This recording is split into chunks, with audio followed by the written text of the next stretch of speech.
antes de ontem, e vamos começar aqui a gravação, né? Antes propriamente de introduzir a fala do professor Caio, né, a pessoa dele, eu queria registrar aqui um momento, né? Aproveitar que vai começar a gravar, que aí eu começo a falar. Só um minutinho, pessoal. Pronto, agora começou. Boa tarde mais uma vez, pessoal. Sejam todos bem-vindos, né? Antes de começar propriamente a introdução do professor Caio, eu gostaria de dizer, né, algumas coisas breves, claro, em relação aos últimos acontecimentos, né, principalmente na universidade que o GEAC faz parte, né, que é a UES. Infelizmente, o corpo estudantil e docente foi acossado por pessoas, né, que se dizem estudantes, acredito que sejam, né, de cunho de extrema direita, e fizeram uma espécie de inquérito, alguma coisa desse tipo, e acabou parando na Polícia Federal, com alguns professores e também alunos sendo intimados a depor com a acusação de formação de uma polícia antifascista, né? Primeiramente, eu não sabia que ser antifascista era crime. E, segundamente, essas coisas, achei por bem falar isso, afinal de contas, a gente está falando do homem revoltado, né? A gente está num webinário do homem revoltado, então, eu acho que é certamente o local mais apropriado para se falar acerca disso, né? E apenas constatar isso aqui entre vocês, nossos pares, já que vai ficar gravado, né? E para não me alongar mais, já introduzo aí o professor Caio.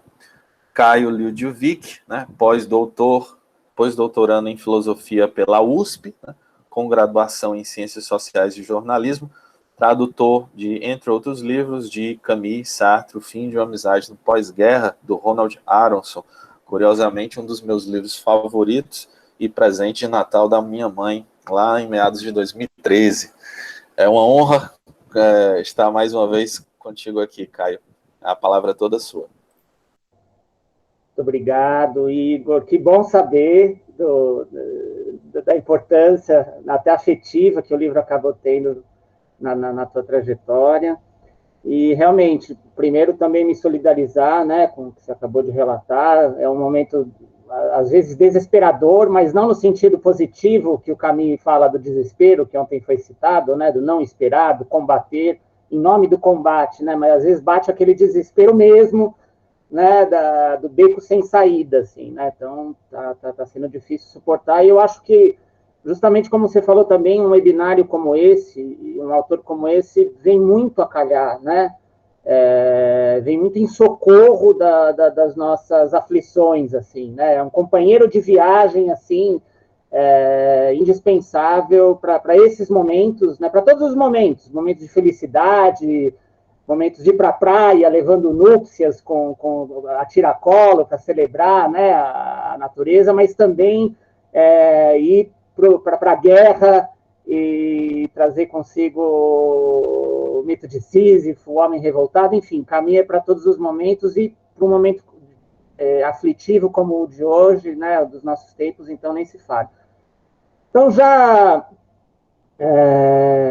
começando aqui, primeiro eu queria dizer da minha alegria ontem que o professor Rafael, né, que já abordou o tema Nietzsche e Camus de uma maneira muito inspiradora para mim, até por esse panorama, por esse mapeamento mais amplo que ele fez da relação, da importância do Nietzsche para o Camus, do começo ao fim da vida, né, literalmente, assim, do começo da iniciação filosófica e até o fim, até o dia do acidente de carro em que a Gaia Ciência estava com ele na pasta, né? Junto com o bilhete, maldito bilhete do trem, que ele podia ter pego para fazer aquela viagem e, infelizmente, o absurdo não deixou, né? Mas, então, eu vou tentar focar um pouco mais especificamente no capítulo Nietzsche e Nihilismo. E, assim, não vou apresentar nada muito acabado, eu até me propus aqui depois um título mais despretensioso, assim, um título mais digamos assim, mais informal, como chaves de leitura, né? Chaves de leitura, pistas de leitura para Nietzsche e niilismo de Albert Camus, né? Então, só vou colocando alguns elementos assim que me passaram ao reler o material para o nosso trabalho, né? Então, eu vou colocando de uma maneira mais fluida, assim, algumas pistas, né? Algumas chaves para ver se vocês, o que vocês acham, se esse capítulo, se esse momento central do Homem Revoltado, né? Que é mais conhecido pela polêmica política, né? Um livro conhecido mais a sorte, a fortuna ou infortúnio do Homem Revoltado depois foi ser encaixado numa polêmica de Guerra Fria, né? Naqueles ódios, naquela polarização típica de Guerra Fria. Mas tem muita coisa lá, né? Tem muitas dimensões, um livro multifacetado e eu considero que até o fato de a gente ter mais uma palestra, mais uma fala só sobre Nietzsche e Camus, mostra que esse é um momento muito relevante assim do livro como um todo. E é relevante por se tratar de alguém muito tão próximo, tão indispensável, tão fundamental, né, tão fundante do projeto da vida filosófica do Camus, né, naquela chave do Onfray, da vida filosófica, que é aquela que é o pensamento e vida conjugados, né? O Nietzsche é um inspirador disso, não por acaso, lá no Mito de Sísifo, o Camus fala que o filósofo digno de estima é aquele que pode dar o exemplo. E ele está citando, né, o Schopenhauer como educador, né, aquele texto do Nietzsche em homenagem ao seu mestre, né? Então, até por essa intimidade da qual parte, que dá o lugar de fala, como se diria hoje em dia, né? Esse lugar de fala, assim, de alguém tão próximo, alguém que se nutriu tão intimamente, assim, do pensamento nietzschiano, torna qualquer comentário sobre o Nietzsche, da parte de um autor do gabarito do Camus, muito interessante, mas ainda mais quando é um comentário que predominantemente é crítico, né? Claro que tem vários momentos do Homem Revoltado como um todo que você vai ver citações positivas ao Nietzsche. Principalmente a ideia da criação parece muito presente e vai dar lá no discurso do discurso da Suécia, né? Um dos filósofos citados no discurso de agradecimento ao Prêmio Nobel é o Nietzsche, e justamente por uma passagem que está no Homem Revoltado, em que ele fala da importância de que o criador e não o juiz seja o eixo de uma civilização, né? Então, essa ideia de criação é muito forte, principalmente a criação existencial, a criação de si, né? Continua muito forte o tempo todo. Só que o propósito do capítulo, desse capítulo em especial, é realmente polêmico, né? Então, a gente percebe a dor, em certo sentido, do Camus de ter de tomar a palavra e falar em termos críticos, em termos blasfemos, né? Quase como se revoltando com o Nietzsche, né? Mas não sendo um descrente no Nietzsche, sendo um blasfemo, né? Eu acho que essa é uma chave de leitura que eu até vou colocar um pouco mais para frente, assim, como que essa revolta pode ser uma modalidade, uma chave hermenêutica, né? De leitura de um texto, no caso do Camus, assim, né? Então, eu vou colocar outras coisas, eu vou colocando. Por exemplo, uma coisa que eu me lembro do momento que eu estava lendo mais de perto, assim, o Dostoiévski, né, os grandes livros dele, eu estava com aquele comentador, o biógrafo Joseph Frank, né? E o Frank, em vários momentos, quando ele fala da questão do niilismo em Dostoiévski, ele aborda, como que eu vou dizer assim, essa ideia de que o niilismo, às vezes a ideia, simplesmente pelo seu enunciado, pode ser, enfim, pode ser encantadora, pode ser sedutora, não é? Pode apontar para, né? Enfim, pode ter uma força, pode ter uma potência dentro dela, só que porém precisa ser testada na realidade. Precisa do teste da realidade. Às vezes o teste da realidade é do próprio sujeito que incorpora essa ideia, ou às vezes o teste da realidade no social, né? Então, o Joseph Frank marca muito isso, assim, né, que o Dostoiévski tem uma estratégia, na sua própria polêmica contra o niilismo, de mostrar que, por exemplo, o Raskolnikov, por exemplo, o Ivan Karamazov, né, eles são menos refutados, por uma ideia tão lógica quanto essa que eles estão defendendo, mas pela própria consequência de experimentar essa ideia na vida real, né? Então, a culpa do Raskolnikov, a loucura do Ivan, né? Então, tem um trecho aqui dos demônios também, que vai um pouco nesse sentido, né? Do que o Frank fala, quando aparece essa fala. Não se pode imaginar que dissabor e raiva se apoderam de toda a alma de alguém quando uma grandiosa ideia, que longa e piedosamente se reverenciou, é apanhada por alguns trapalhões e arrastada para a rua, para mais tolos como eles próprios, e subitamente é deparada no mercado das pulgas, irreconhecível, imunda, torta, absurdamente apresentada, sem proporção, sem harmonia, um brinquedo para crianças estúpidas, né? Então, eu vi muito, assim, o destino, a apropriação, né, a apropriação da filosofia do Nietzsche pelos nazistas, eu vejo muito descrita nesse momento aqui, né? É como que o Nietzsche encararia as suas ideias sendo reivindicadas por uma corja como essa, né?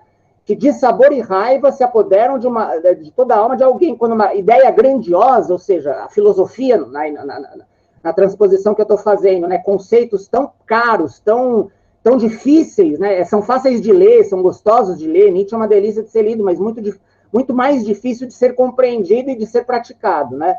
Então, quando uma ideia grandiosa é arrastada para a rua e vai aparecer lá no mercado das pulgas, irreconhecível, imunda, torta, um brinquedo para crianças estúpidas, né? Então, essa seria uma primeira chave que eu colocaria, assim, quer dizer, o Camus, ele, diferentemente do Sartre, eu acho que tem uma diferença aí, quando o Sartre fala se Deus não existe, tudo é permitido, o Sartre coloca na Conferência Existencialismo e Humanismo isso como um ponto de partida, de fato, para qualquer filosofia séria.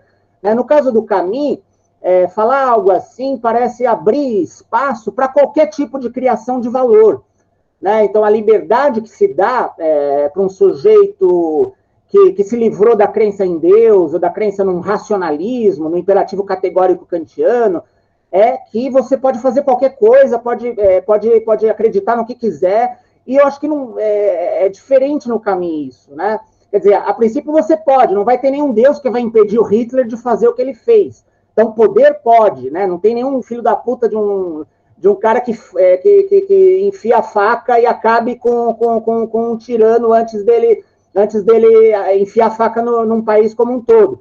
Mas,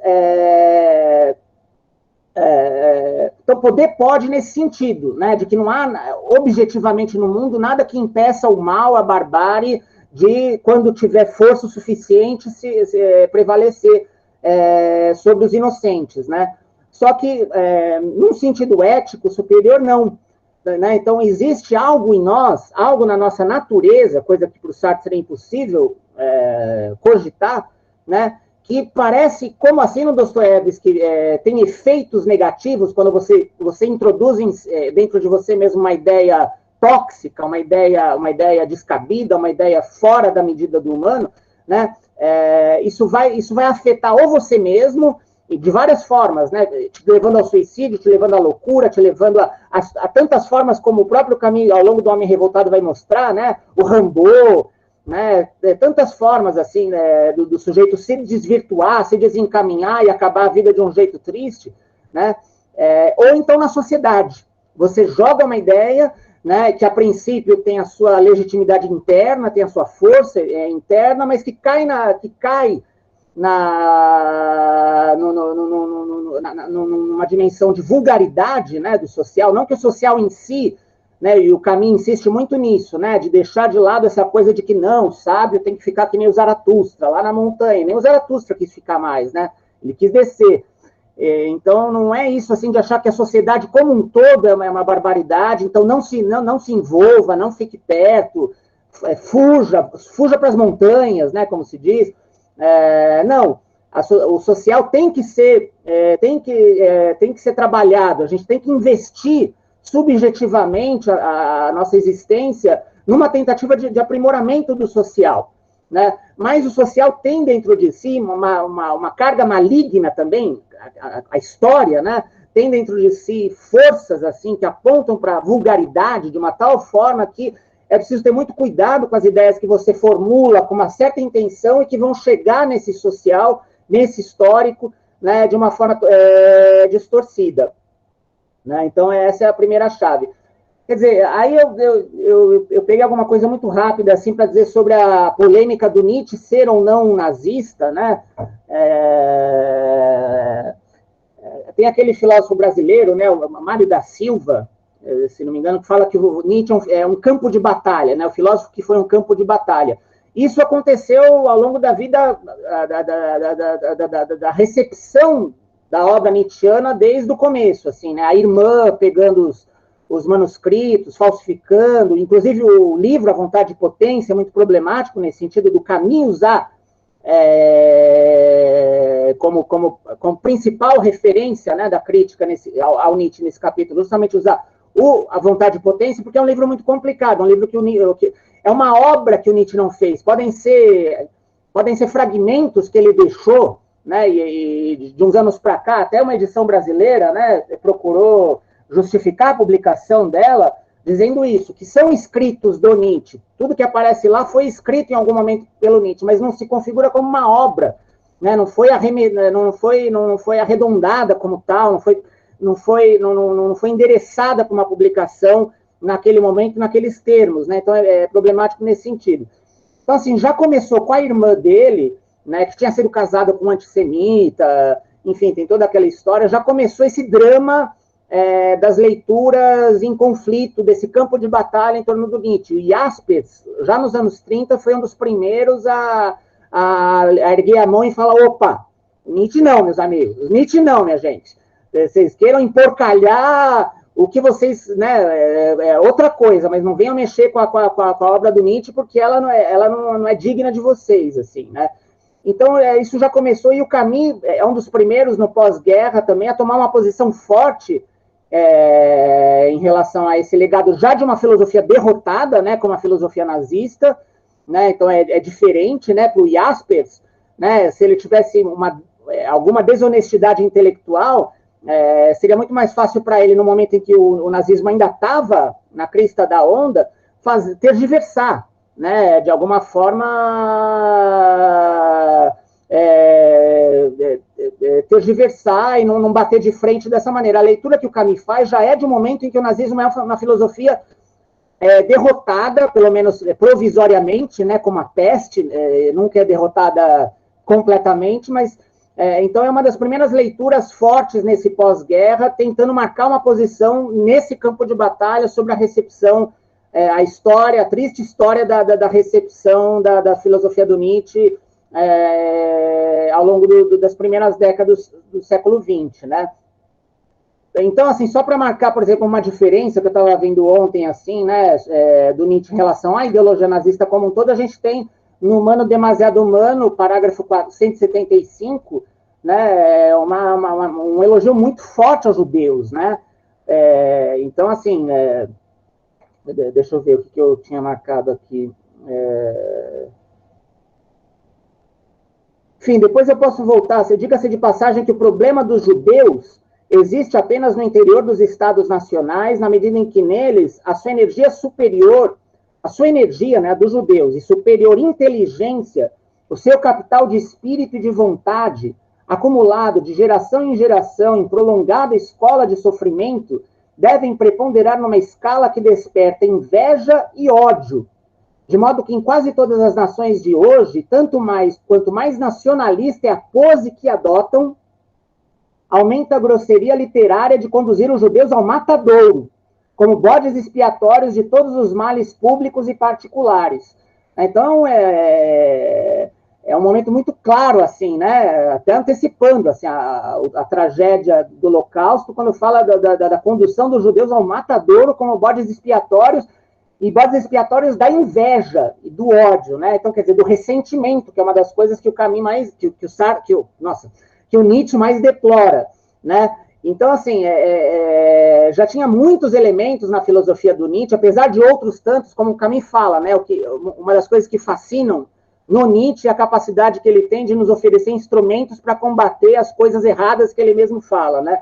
Então, você tem um exemplo aqui muito claro, e, assim, pensar em nacional-socialismo, o Nietzsche não é nem nacionalista e nem socialista, né? Então, muito menos uma química nacional-socialista nazista, né? Portanto, seria do agrado de alguém tão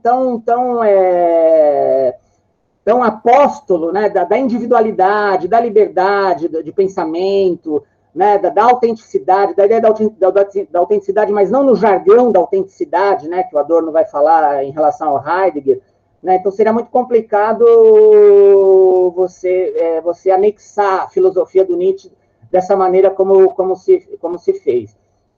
Então, assim, uma outra chave que eu queria oferecer para vocês, assim, né, essa ideia do gênero de verdade que um ensaio camisiano pretenderia. O Manuel da Costa Pinto, né, tem um livro importantíssimo, né, a tese de mestrado do Manuel sobre isso, né, um elogio do ensaio em Albert Camus. E ele fala muito nisso, né?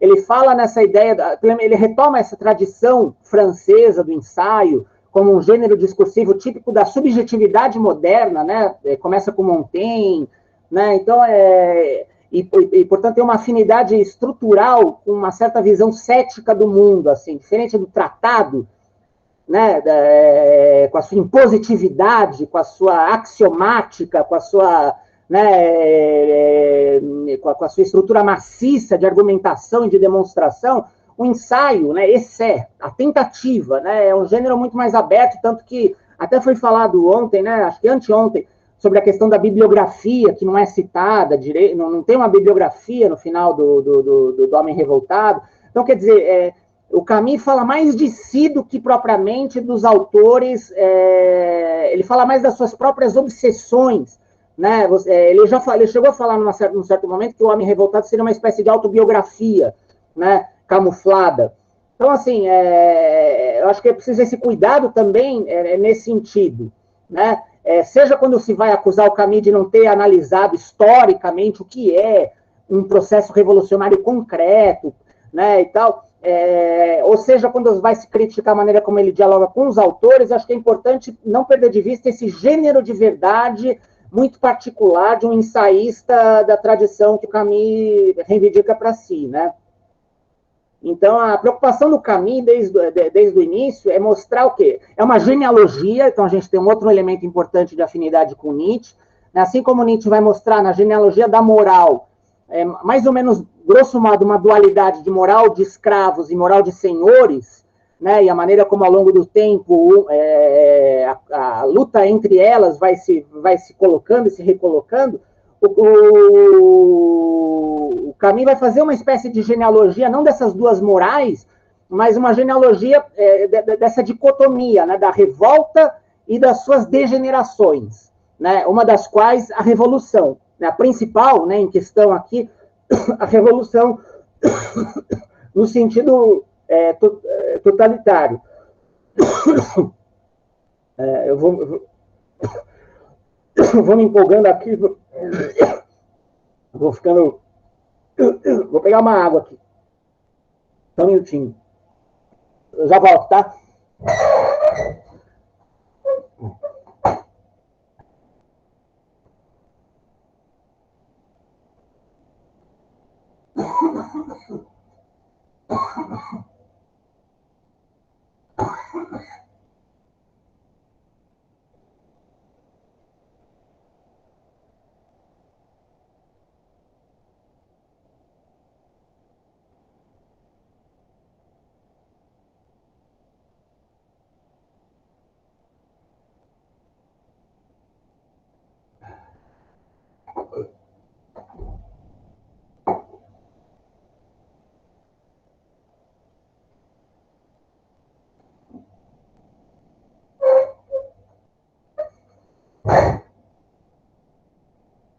Oi, gente, voltei, desculpa. Vou me empolgando, até nas minhas sessões de terapia tem acontecido isso direto, assim, eu vou começando a falar, vou começando a soltar os fantasmas, e aí começa, de alguma forma, algum tipo de como fala, psicossomatização, assim, né, dos afetos, assim. Então, voltando aqui, nossa, meu tempo, quanto tempo eu tenho, gente? Só para... Professor, ainda tem por volta aqui de uns 8 minutos. 8 minutos, nossa, nem entrei no capítulo ainda, mas tudo bem, deixa eu então, me adiantar, porque eu acho que um pouco, acaba sendo um pouco como eu falei, né, são pistas que eu vou deixando para vocês nesse sentido. Então, já falei da questão do gênero de verdade, do Manuel, que foi alguém que me abriu a cabeça nesse sentido, assim, né, quando eu li ele, assim. Então, a questão da genealogia, eu citei o ressentimento, né, agora há pouco, então você vê, antes mesmo do capítulo do Nietzsche-Nihilismo, o Camus faz questão de mostrar que a revolta não é o ressentimento, né?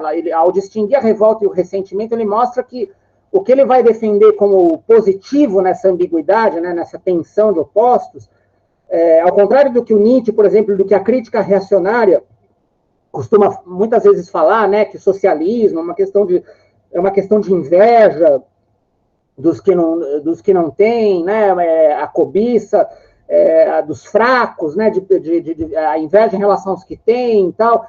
Então, para mostrar que o caminho não tá incidindo justamente no que o Nietzsche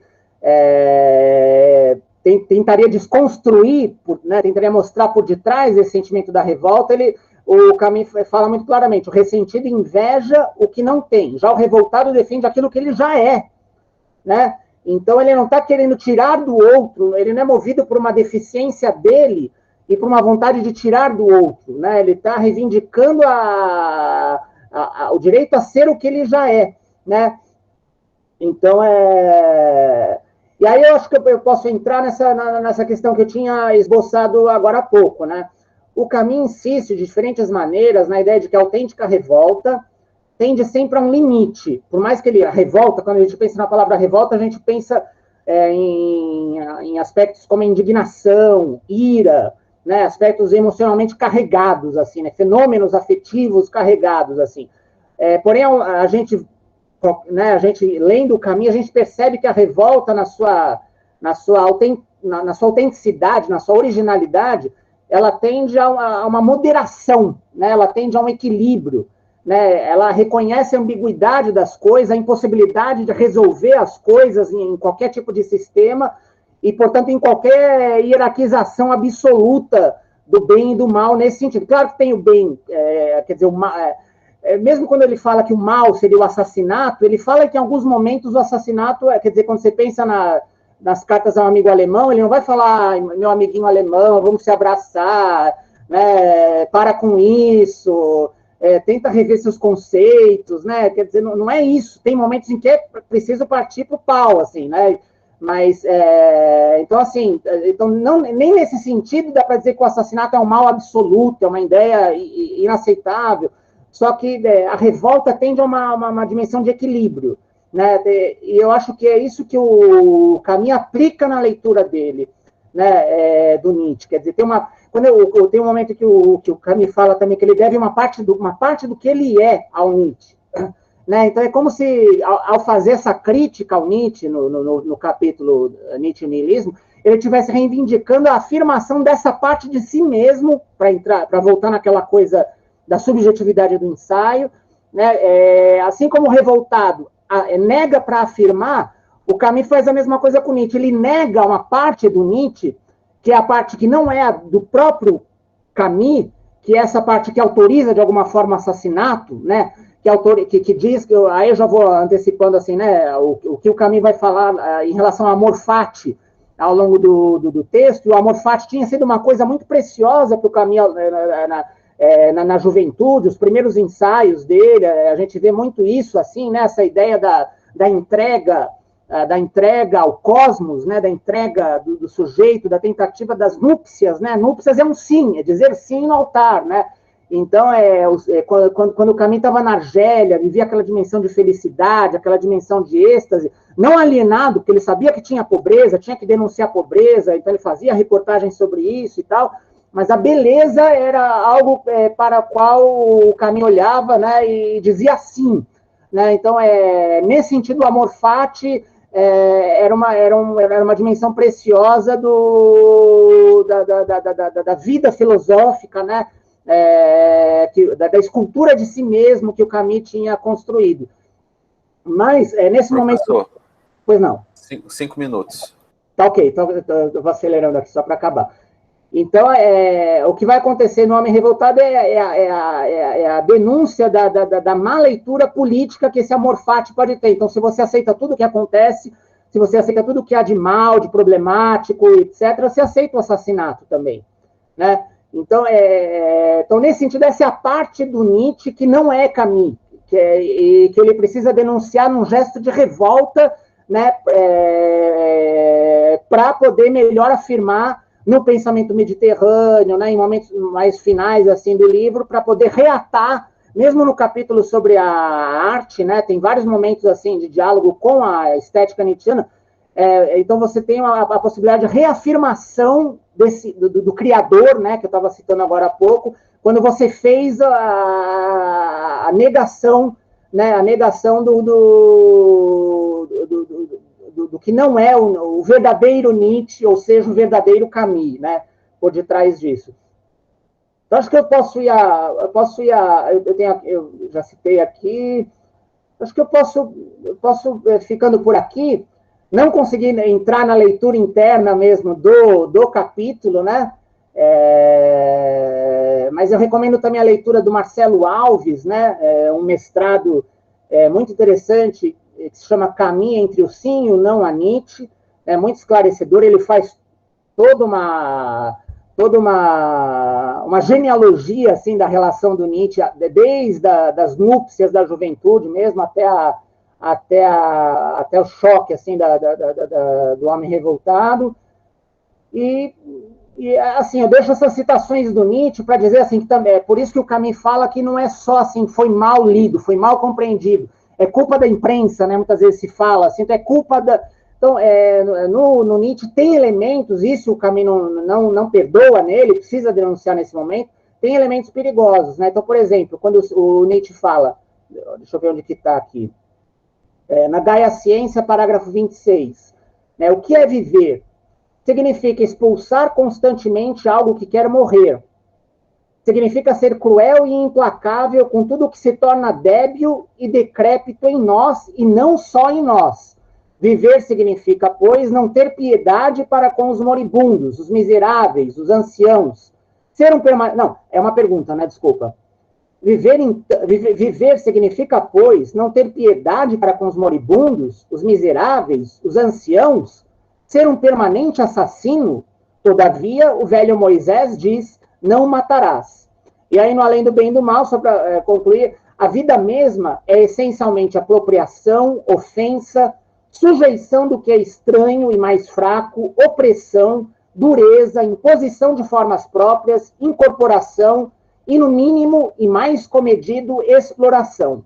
Mas por que empregar sempre essas palavras, que há muito estão marcadas por uma intenção difamadora? Então, o problema não são essas coisas, o problema é ficar usando essas palavras porque elas já têm um histórico de serem recriminadas, né, estigmatizadas pela moral dos escravos cristã. Mas o problema não é isso, a vida seria isso, a vida é isso, segundo esse fragmento do Nietzsche, né? Apropriação, ofensa, sujeição do mais fraco, opressão. Então, essas coisas é preciso olhar de frente, olhar com lucidez, né? E para que o que o Nietzsche tem de melhor, né, possa ser absorvido, possa ser afirmado na nossa vida, inclusive hoje em dia, porque hoje em dia tem um perigo também, a extrema-direita de hoje também está fazendo uma releitura do Nietzsche, Steve Bannon, esses caras porcos todos, assim, também estão fazendo uma nova leitura do Nietzsche, então é preciso ter essa maturidade, né, de aceitar a ambiguidade, que é a ambiguidade que a vida como um todo tem, e que um grande intérprete da vida, como Nietzsche, não poderia deixar de ter, né?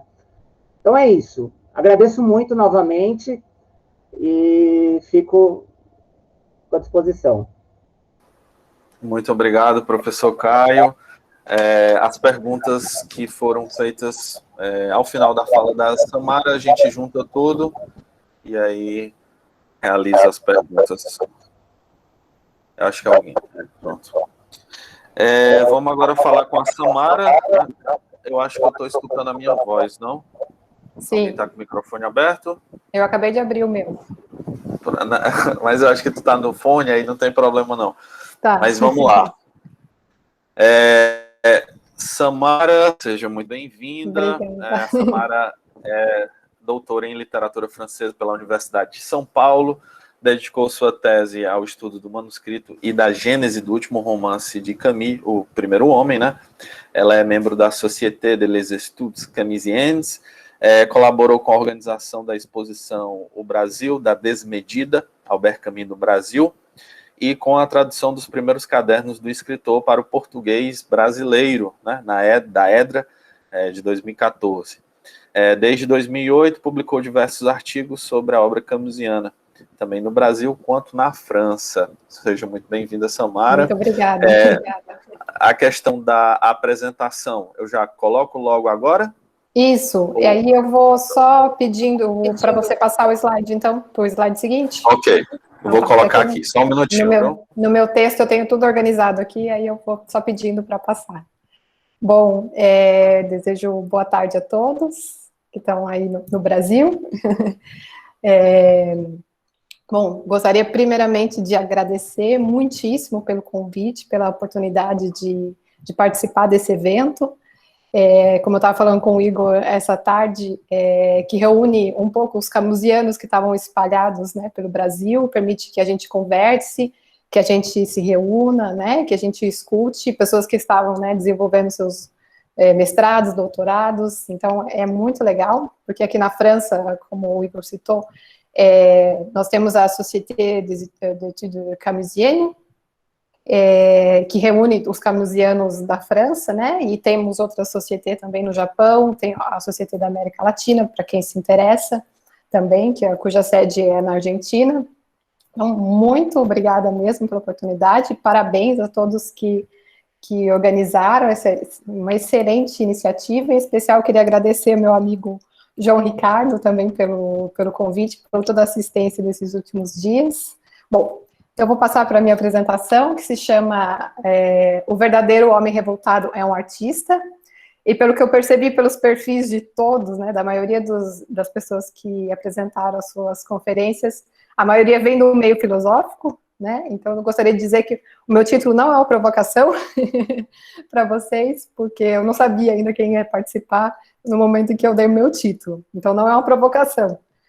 Como o Igor citou, venho do meio das letras, né, eu sou formada, fiz letras português-francês na USP, e desde a graduação o Camus me acompanha, a minha iniciação científica já foi sobre o Camus, sobre o estrangeiro, que me levou ao mestrado sobre o estrangeiro, e no doutorado, como o Igor também citou, eu estudei o último romance do Camus, O Primeiro Homem, só um minutinho aqui, O Primeiro Homem, que, como todos sabemos, é uma obra inacabada, porque o Camus morre em 1960, infelizmente, quando ele estava escrevendo esse romance, e o meu objetivo era precisamente estudar o processo de criação desse romance, né, porque eram manuscritos que a Catherine Camus, a filha do Camus, transcreveu e foram publicados, e o que me trouxe até aqui à França, durante um período do meu doutorado, eu estudei os manuscritos do Camus, que estavam aqui numa biblioteca no sul da França. E por que eu estou falando hoje do Homem Revoltado, já que eu venho desse meio literário, né? Porque a parte Revolta e Arte ocupou um grande espaço na minha tese, porque eu cheguei à conclusão que ali se delineara a estética que tornara possível que Camus escrevesse seu romance autobiográfico. Porque, sim, como todos sabemos, o Homem Revoltado é um romance autobiográfico, porque desde os seus primeiros escritos, ele desejava escrever sobre a infância pobre, como nós conhecemos bem a obra, né? Ele só vai conseguir fazer isso no Homem Revoltado, então nós pensamos lá nos primeiros escritos, no L'Envers l'Endroit, né, o Maurício Direito, E ele leva 20 anos, e eu acredito que tenha sido a estética que ele desenvolve no Revolta e Arte que permite que ele dê esse passo para escrever esse romance com o qual ele sempre sonhou. E aí eu retomo aqui, como eu pude notar por meio dos perfis de todos, né, a grande maioria vem do meio filosófico, e hoje eu gostaria de oferecer essa perspectiva literária, né, do Camus, porque literatura e filosofia estão profundamente intrincados na obra do Camus, mas não somente uma perspectiva literária. Como eu citei acima, como uma das minhas especialidades é o estudo do processo de criação, então eu gostaria de trazer também essa perspectiva hoje para vocês, no estudo dessa sessão do Homem Revoltado. E assim, a minha intervenção será uma proposta de leitura de Revolta e Arte por meio de uma breve tentativa de retraçar a gênese de tal sessão. Então, nos estudos do processo de criação, a gente chama a gênese, que é a concepção, né, como ela foi feita, o processo de criação. E aí nós passamos para o segundo slide, por favor.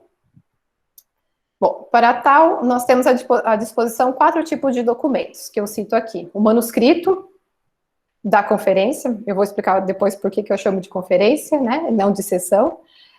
As notas dos cadernos, os textos publicados relacionados à revolta, os textos publicados anteriores, né, a publicação do Homem Revoltado, e os livros e artigos que o Camus leu para escrever O Homem Revoltado.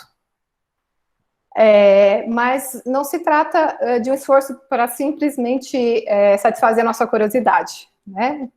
Abordar a história de como foi escrito Revolta e Arte, mas compreender a gênese nos ajudará, primeiramente, a ter uma visão geral do ensaio, e especialmente do lugar ocupado pela sessão. Em segundo lugar, essa reflexão vai ajudar a gente a perceber como a ideia que eu anuncio no meu título, a de que o verdadeiro homem revoltado é um artista, vai pouco a pouco se delineando ao longo do ensaio. Bom, terceiro slide, por favor. Então, antes de mais nada, vamos só refrescar a nossa memória. Vamos relembrar como o ensaio está dividido, como está organizado. Então, nós temos a introdução, que se chama O Absurdo e o Assassinato. Depois nós temos a primeira parte, O Homem Revoltado. A segunda, a Revolta Metafísica. A terceira, a Revolta Histórica.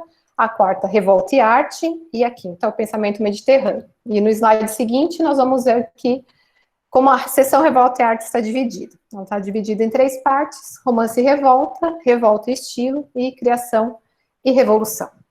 E agora a gente passa para o slide seguinte, e eu vou explicar para vocês por que eu chamei Revolta e Arte de conferência. Então, um dos fatos interessantes sobre essa sessão é que Camus, quando veio ao Brasil em 1949, sugeriu como assunto de uma das conferências que seriam proferidas em nossas terras, uma reflexão literária sobre romance e revolta. Então, essa informação está no livro do Olivier Todd, a biografia do Camus.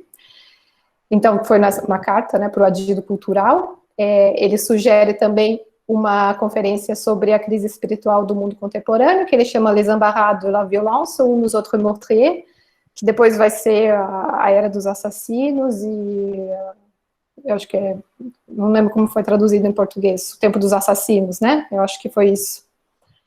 E aí o sexto slide, por favor, o slide seguinte. E essa conferência, realmente, essa conferência que ele sugere na carta, ela foi anunciada em diversos jornais. Eu pude fazer essa pesquisa quando eu preparei a exposição de 2014, 2013, eu acho, 2014. Ela foi anunciada em diversos jornais, e ela deveria ser proferida no Rio de Janeiro, no Recife e em São Paulo.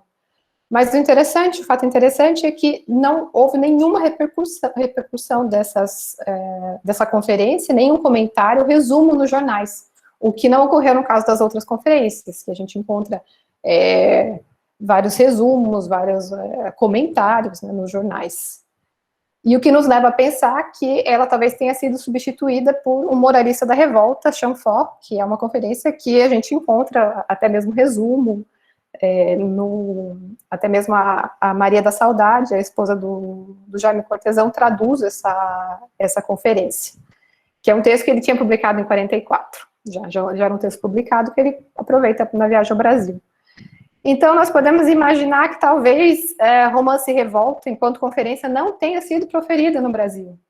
E nós nos perguntamos, por que disso? né? Por que essa supressão? E o que nos leva a pensar é que essa conferência anunciada em 48, na carta, talvez não tivesse sido terminada a tempo, ou nem tivesse sido escrita, né? Só tivesse sido sugerida.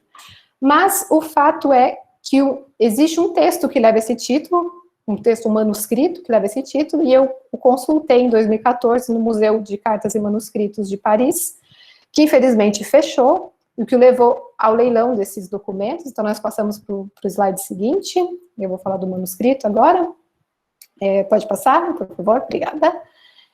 Aí estão os manuscritos, são 11 folhos, e mais algumas cartas, mas o manuscrito de Revolta e Arte tem 11 folhos, e eles foram leiloados por milhares de euros, e hoje, então, esse precioso documento não está mais disponível para os pesquisadores, infelizmente. E eu tive oportunidade de ver em 2014, logo depois o museu fechou. Bom, e esse manuscrito, ele nos mostra que a parte chamada de revolta, romance e revolta estilo, já estariam preparadas antes de 1949.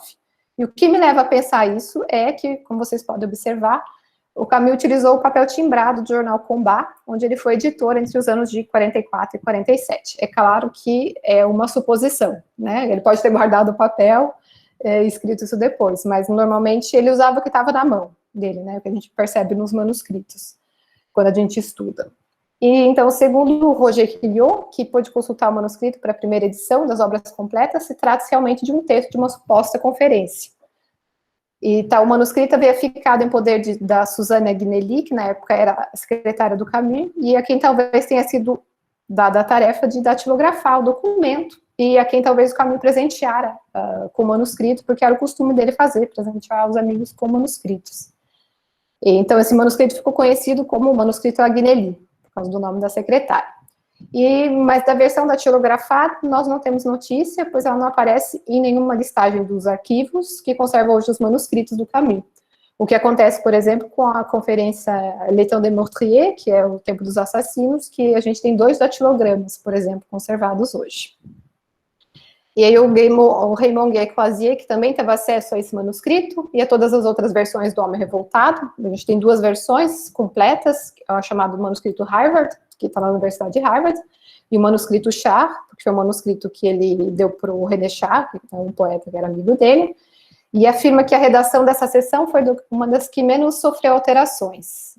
De fato, quando eu consultei essa sessão, e transcrevi também, né, o que eu consegui, também percebi que grande parte do que conhecemos hoje como edição publicada de Revolta e Arte já estava ali presente, que não houve um grande trabalho de reescrita e que as alterações, em sua maioria, se referem às supressões. No entanto, algumas dessas supressões, que eram frases curtas ou parágrafos, são importantíssimas, porque elas colaboram para a nossa compreensão do assunto que o Camus está tratando ali. Assim, podemos nos perguntar se tal documento, autógrafo, né, se esse manuscrito, talvez tenha sido diretamente datilografado e inserido na primeira versão do Homem Revoltado, que é o manuscrito Harvard. Bom, aí a gente passa para o slide seguinte. E aí, como eu já citei, né, por que eu imagino que seja anterior a 49, né, o papel timbrado. Então, vamos passar aqui. Camus atua no jornal. Então, agora nós vamos começar. Eu, então, apresentei um pouquinho, a gente pode voltar lá, os textos publicados. Então, eu apresentei para vocês o manuscrito. Então, esse é um aspecto da Gênese. E agora os textos publicados, que são textos que ele estava escrevendo e publicando, mas que são textos preparatórios para o Homem Revoltado. E o primeiro deles é um dos mais conhecidos, que acho que todo mundo já leu, que é o Remarques sur la Révolte, que foi publicado em 45, e que, segundo o Guay-Crozier, novamente, deve ter sido escrito entre 43 e 44, e esse texto vai se transformar posteriormente na primeira parte do ensaio. Esse texto está dividido em 3 partes, e no final dele, o Camus vai evocar a ideia da revolta metafísica, e ele cita que essa questão deveria ser explicada, e aí eu cito, então deixei para vocês grifada, por um estudo comparado da criação artística e da ação política, consideradas como 2 manifestações essenciais da revolta humana. E, em nota, ele esboça já um caminho a ser seguido para mostrar como os artistas participam dessa revolta metafísica do homem contra a sua condição. Então, é a segunda nota. E ele diz assim: o objetivo do esforço artístico é uma obra ideal na qual a criação seria corrigida. Então, nós temos aí praticamente já o plano para o homem revoltado. Então, nós temos já a parte, o plano para a revolta metafísica, para a revolta histórica, revolta e arte, e Remarque vai se transformar na primeira parte, o homem revoltado. E aí a gente passa para o slide seguinte. Então, nós podemos imaginar que a ideia para essa sessão 4, né, que é a sessão que nos interessa hoje, já existia, pelo menos a ideia, né, entre 43 e 44, e restava apenas ao escritor desenvolvê-la.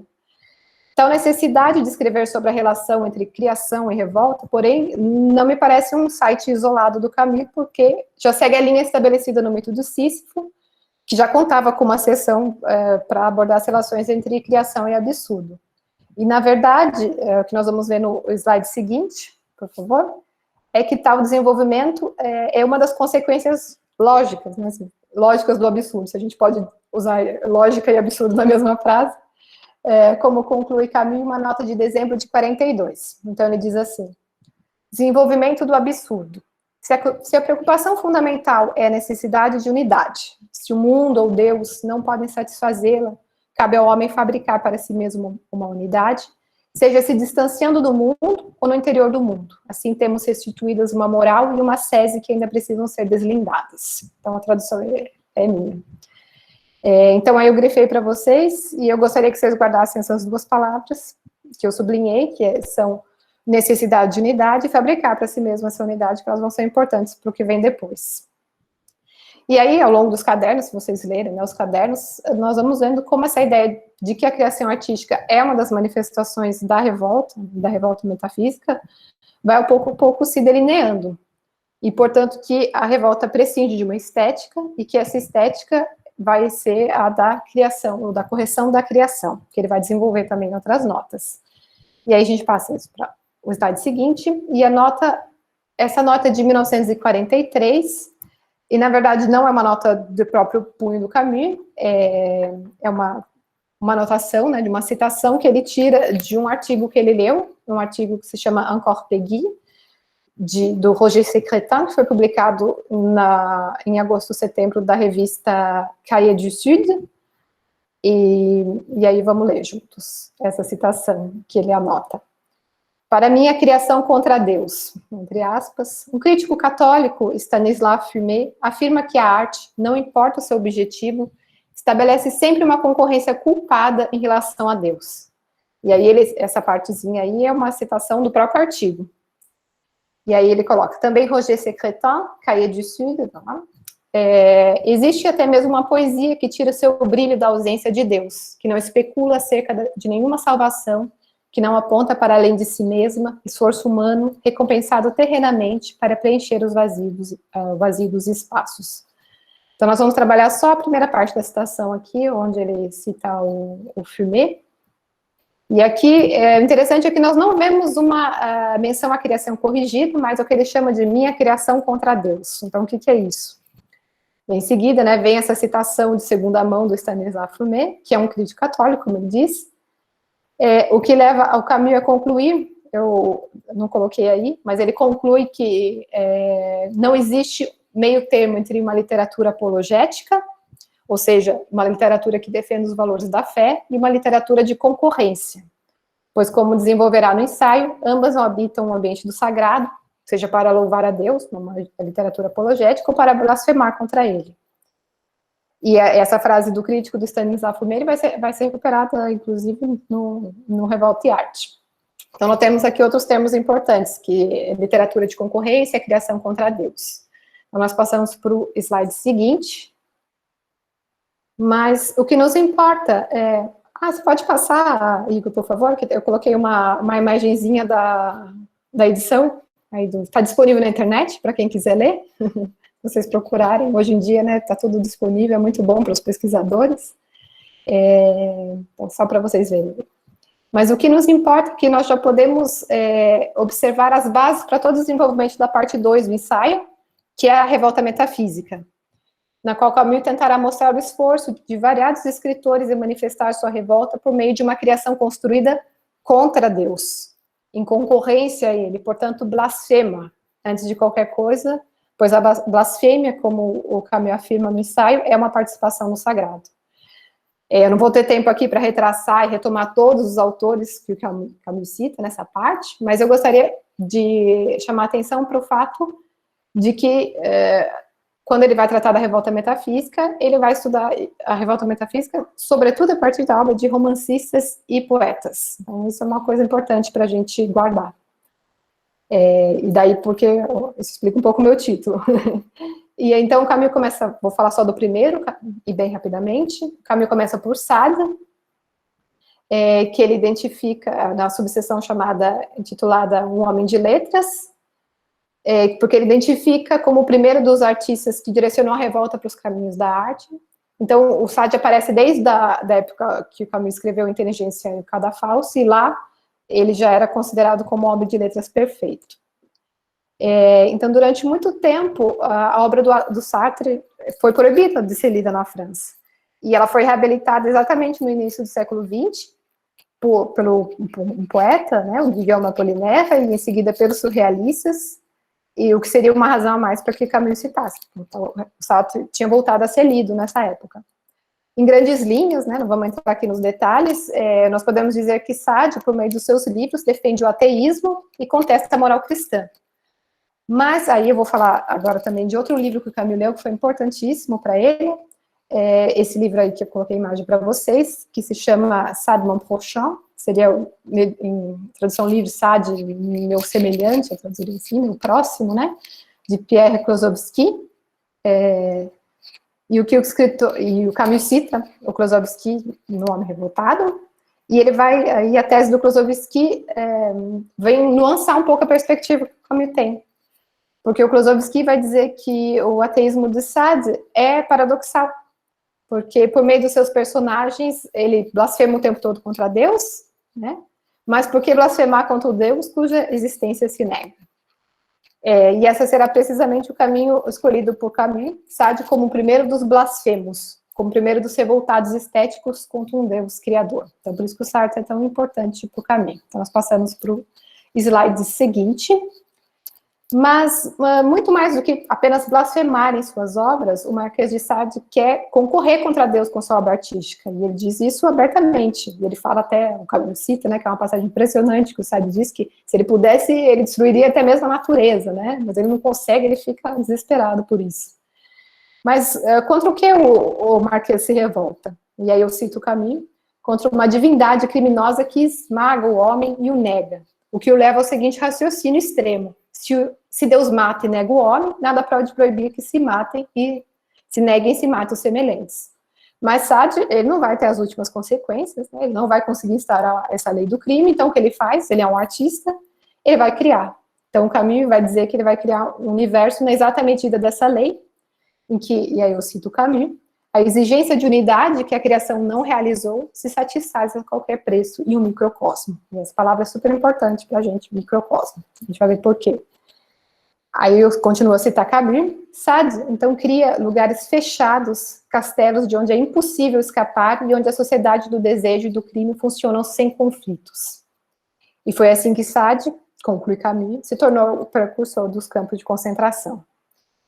E aqui eu não vou ter tempo para abordar a análise que o Camus faz dos românticos, passando por Dostoiévski e Nietzsche, porque isso já foi, né, e ainda bem que isso já foi bastante abordado nos dias anteriores e até hoje, então nós podemos passar, para chegar até os seus contemporâneos, os surrealistas, né, porque ele até teve uma pequena polêmica com André Breton, por causa da publicação do Homem Revoltado.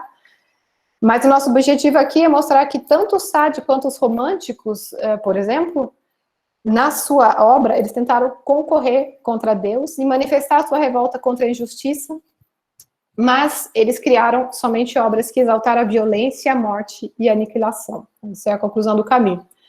Mas o Camus nota uma coisa muito interessante, que existe uma recorrência que une todas essas obras que nascem de um ímpeto revoltado. Então, nós vamos ler juntos aí a citação do Camus. Essa loucura ascética, contudo, tem razões que nos interessam. Elas traduzem no plano estético a luta já descrita entre a revolução e a revolta. Em toda revolta se descobre a exigência metafísica da unidade, a impossibilidade de apoderar-se dela e a fabricação de universo de substituição. A revolta, de tal ponto de vista, é fabricante de universos. Isso também define a arte. A bem dizer, a exigência da revolta é, em parte, uma exigência estética. Todos os pensamentos revoltados, como vimos, manifestam-se numa retórica ou num universo fechado. A retórica das muralhas em Lucrécio, os conventos e castelos trancafiados de Sade, a ilha ou rochedo romântico, os cimos solitários de Nietzsche, o romance Oceano Elementar de Lautréamont, os parapeitos de Rimbaud, os castelos aterrorizantes dos surrealistas que renascem, fustigados por uma tempestade de flores, a prisão, a nação entrincheirada, o campo de concentração, o império dos escravos, livres ilustram, à sua maneira, a mesma necessidade de coerência e de unidade. Nestes mundos fechados, o homem pode, afinal, reinar e conhecer. Este é também o movimento de todas as artes. O artista refaz o mundo por sua conta. Uma citação longa, mas é uma citação muito bela, né, que resume, eu digo que essa parte poderia resumir toda a parte de revolta metafísica. E aí eu grifei algumas partes que eu gostaria de chamar a atenção mais uma vez, que arte e revolta são fabricantes de universos, a revolta possui uma exigência estética, e as obras artísticas manifestaram essa estética por meio da criação de um universo fechado, de um mundo fechado, onde deve haver coerência e unidade. Assim, arte e revolta não nascem não somente do mesmo ímpeto, mas se expressam da mesma forma, criando esse universo fechado. Mas o problema é que esse universo fechado corre o risco de levar a nação entrincheirada e aos campos de concentração. Então, nós devemos recordar que, na época que o Camus escreve isso, né, a gente está em plena Segunda Guerra Mundial, né, a França está ocupada, já se tem notícia dos campos de concentração. Então, nós passamos para o slide seguinte. E aí, quando a gente fala de microcosmo, de nação entrincheirada, de ocupação, logo nos vem à mente peste, né? E aí, a criação de microcosmo não é precisamente o que Camus fará em A Peste, como ele mesmo aponta, que poderia ser lido como uma alegoria da França ocupada pelos nazistas, né? Essa cidade sitiada. Como sabemos, Camus escreveu por ciclos, e, portanto, A Peste, publicada em 47, redigida concomitantemente a essas reflexões para o ensaio sobre a revolta. E nesse romance nós vemos como Camus tenta criar o seu próprio universo fechado, no qual o homem pode viver e criar segundo seus próprios valores. Mas, no entanto, nós podemos caracterizar A Peste como uma literatura de concorrência, de uma obra que se insere ainda sob o signo da blasfêmia, uma vez que nós temos a figura do padre Panelu, contraposta do médico Rieu. Por exemplo, uma nota dos cadernos, Camus contrapõe o médico à figura de Deus, dizendo o médico, inimigo de Deus, ele luta contra a morte. Esse epíteto, né, o inimigo de Deus, poderia, segundo a leitura do Homem Revoltado, poderia ser estendido também a todos os artistas, pois todos lutam contra a morte e concorrem com Deus. Os revoltados metafísicos, entre eles os artistas, protestam todos, e aí o meu próximo slide, para só nos relembrarmos contra o que eles lutam, contra a condição naquilo que tem de inacabado, pela morte e de disperso pelo mal. A revolta metafísica, a reivindicação motivada de uma unidade feliz contra o sofrimento de viver e morrer. O revoltado metafísico, portanto, certamente não é ateu, como se poderia pensar, e sim obrigatoriamente blasfemo. Ele blasfema simplesmente em nome da ordem, denunciando Deus como o pai da morte e o supremo escândalo. E como não lemos essa citação, né, não nos lembrarmos daquela famosa passagem da peste, quando Rieu e Tarrou estão no leito de uma criança que é atingida pela peste, e eles falam que a morte de uma criança, né, a dor infligida a inocentes é um escândalo. Ou quando o Tarrou, não lembro se é o Tarrou, acho que é o Rieu, está diante do padre Panelu, e ele diz que vai recusar até a morte essa criação onde as crianças são torturadas. Então, a peste ainda está nessa ideia de blasfêmia, né, de criação contra Deus. E aí, o que acontece quando ele escreve Revolta e Arte? Então, nós passamos para o slide seguinte. Como desenvolverá no Samara, ensaio... Oi. 5 minutos, viu? Sim, eu também estou controlando aqui. Obrigada. Como desenvolverá no ensaio, a revolta deve ser entendida fora do universo do sagrado. Isso ele afirma, né, no Homem Revoltado. O que, colocado em termos cristãos, como bem aponta Camus, se refere ao universo da graça. pois a revolta está fora do universo do sagrado, pois ela é anterior ou posterior a ele. Aí, como nos lembra uma nota do Camus, todo o sentido da sua obra se dirige a responder a essa pergunta: como viver sem a graça? Isso é, como viver fora desse universo da graça? O que não significa viver no mundo do pecado, que seria em termos cristãos, né? Mas um mundo de onde a graça esteja ausente. Mas a pergunta do Camus é essa: como viver, ou como no seu caso, como criar, né? Porque ele é um artista, no mundo de onde a graça esteja ausente, sem acrescentar mal sobre mal e corrigir a criação, ainda que por meios estéticos. E uma pergunta ainda persiste: como corrigir a criação, criando um universo onde reina a coerência e unidade, que marque uma vitória sobre a morte, que não leve ao campo de concentração e que se situe fora do campo sagrado? E aí, uma outra leitura do Camus, que é o slide seguinte, vai nos oferecer uma pista de como Camus encontrou essa resposta. Então, é um livro, nós vamos lembrar aqui da citação lá do Roger Secretin, né, que nos lembra que existe uma poesia que tira o seu brilho da ausência de Deus, mas não é uma ausência que, como George Steiner fala, por exemplo, a respeito da obra do Beckett, não é uma ausência que carrega todo o peso de uma presença, não, é simplesmente uma ausência, né?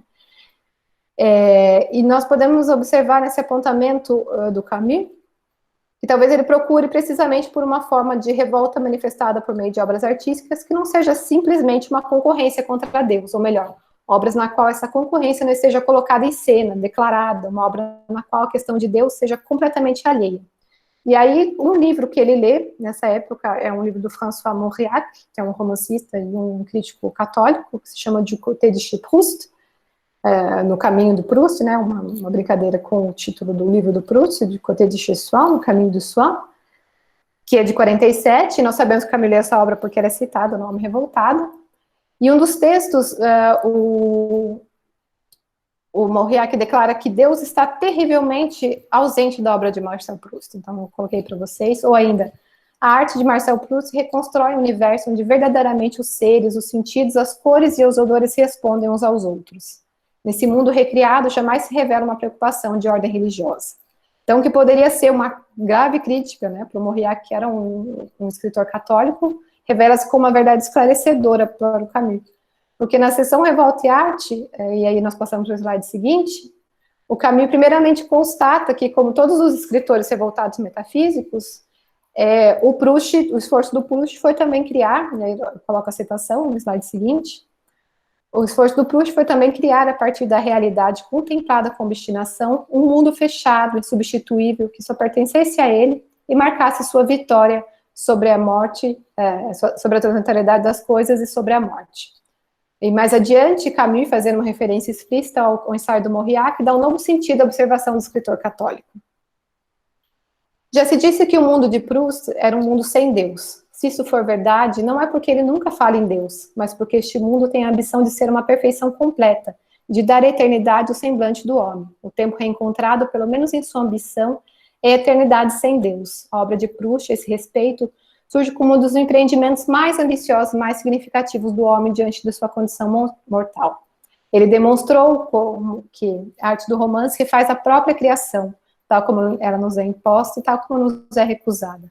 Pelo menos sob um dos seus aspectos, esta arte consiste em preferir a criatura ao Criador. No entanto, com maior perspicácia, ela alia-se à beleza do mundo e dos seres humanos contra as forças da morte e do esquecimento. E é dessa forma que a sua revolta é criadora. Então, esse aqui, para nós, é a parte mais importante. Então, os 7 volumes de Em Busca do Tempo Perdido revelam-se para Camus como o grande romance da revolta. Ele vai dizer isso. E, notadamente, o seu último volume, né, Em Busca do Tempo Perdido, como bem destaca Camus, pois não somente o Proust corrige a criação no interior da sua obra, mas ele cria um mundo fechado, né, como a gente viu lá, as cidades, os castelos, os teatros. Ele não somente cria esse mundo fechado, mas sua própria obra é esse mundo fechado. Por isso que o Camus vai dizer que ele não só é um mundo, mas ele é um círculo perfeito. Ele é essa eternidade, né? A ideia do círculo, né? Que não tem início nem fim, essa eternidade sem Deus, que é o que o Camus almejava para a sua própria obra, como eu mostrei na minha tese. E aqui eu já estou concluindo, e sei que meu tempo já terminou. Eu só estou concluindo. Só para deixar aqui terminar, então. Então, eu queria dizer para vocês que se o Homem Revoltado pudesse ser lido como uma sinfonia, né, eu diria que ele se compõe de 3 grandes movimentos. Primeiramente, a revolta metafísica, expressada pela arte que prefigura e prepara a ação revolucionária, que simboliza um movimento que conduz a uma grande degeneração dessa origem comum, pois nada cria, mas leva apenas ao assassinato e aniquilação. E, finalmente, um retorno a essa origem, uma espécie de redenção da revolta, operada por meio da arte. Então, a arte seria esse grande modelo, né, para oferecer para a revolução, de um momento que a revolta pode ser criadora. Por isso que eu chamei no meu título que o verdadeiro homem revoltado é um artista. E aí, só para terminar, bem rapidamente, a gente não pode esquecer também que o Camus é um artista, né? E como o Caio bem citou, o Homem Revoltado é uma espécie de autobiografia, ele fala que é minha confissão, né? Então ele está pensando, ele está tentando ver como ele pode agir no mundo, sendo escritor, né? Ele sempre diz que é essa luta entre as palavras e as balas. Que a revolução criadora, né? Essa revolta criadora vai se opor à revolução nihilista. E eu só queria terminar aqui, porque o Camus recebeu muitas críticas, né? Vamos pular todos, tem uns 3 slides ainda, mas vamos lá para o último slide, para não tomar mais o tempo de vocês. O Camus recebeu muitas críticas por terminar o Criação e Revolução, e depois, quando ele termina na 5ª parte falando sobre o Mediterrâneo, que ele se refere à beleza, né? A arte, a beleza. E recebeu muitas críticas das pessoas dizendo, mas você vai dar uma resposta estética para problemas políticos? E aí eu só queria terminar com essa... Eu nem vou fazer a citação para não demorar muito tempo, mas eu deixo aí para quem quiser ler. Isso pode parecer muito belo, né, mas muito abstrato, porque...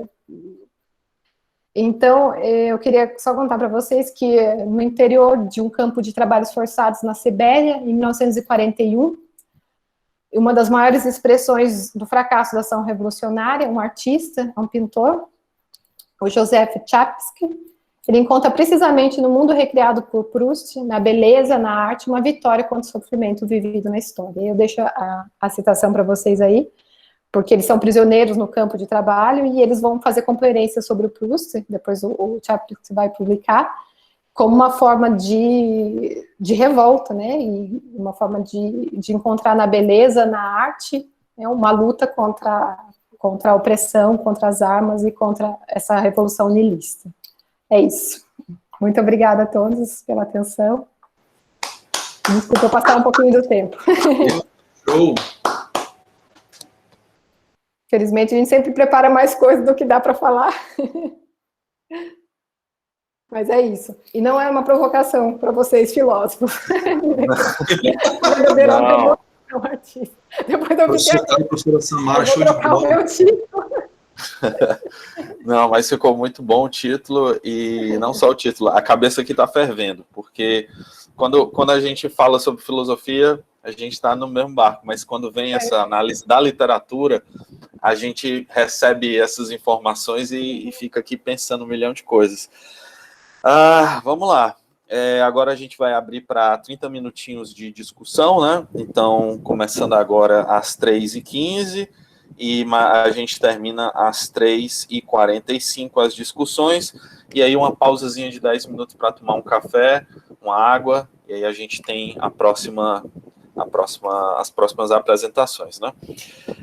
Primeiramente, eu gostaria de fazer alguns comentários, serei breve para não extrapolar as perguntas e as outras coisas.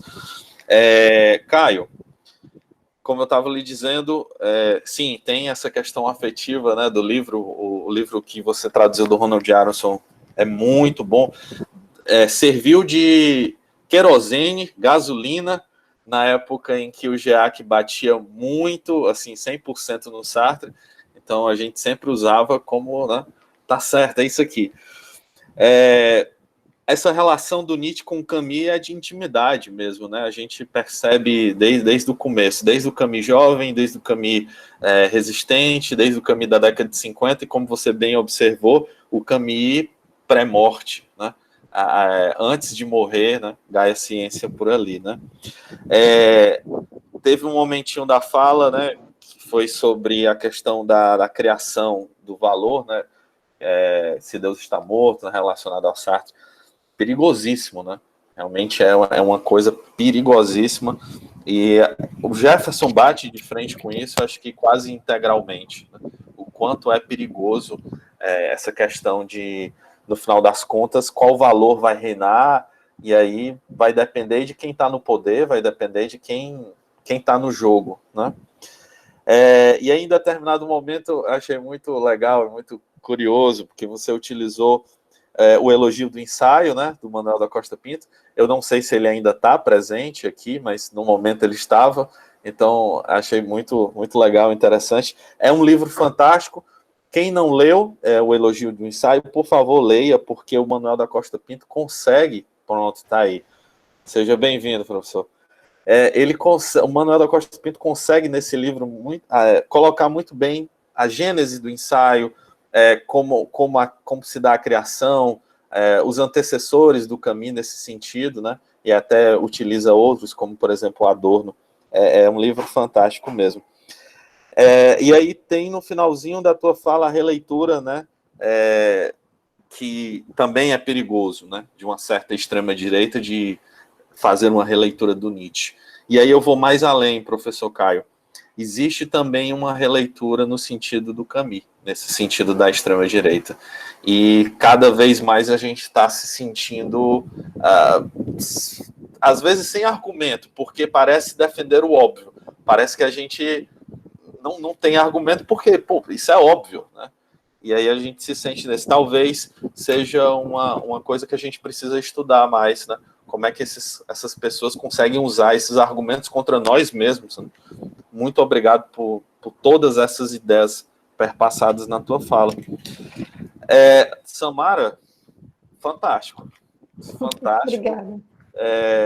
Foi uma historiografia, foi uma arqueologia detalhista. Eu gosto muito dessa exposição detalhista, o Jefferson sabe disso, o Bruno sabe disso. Eu gosto muito disso, de datas, de locais, de coisas, de nome, eu acho isso fantástico.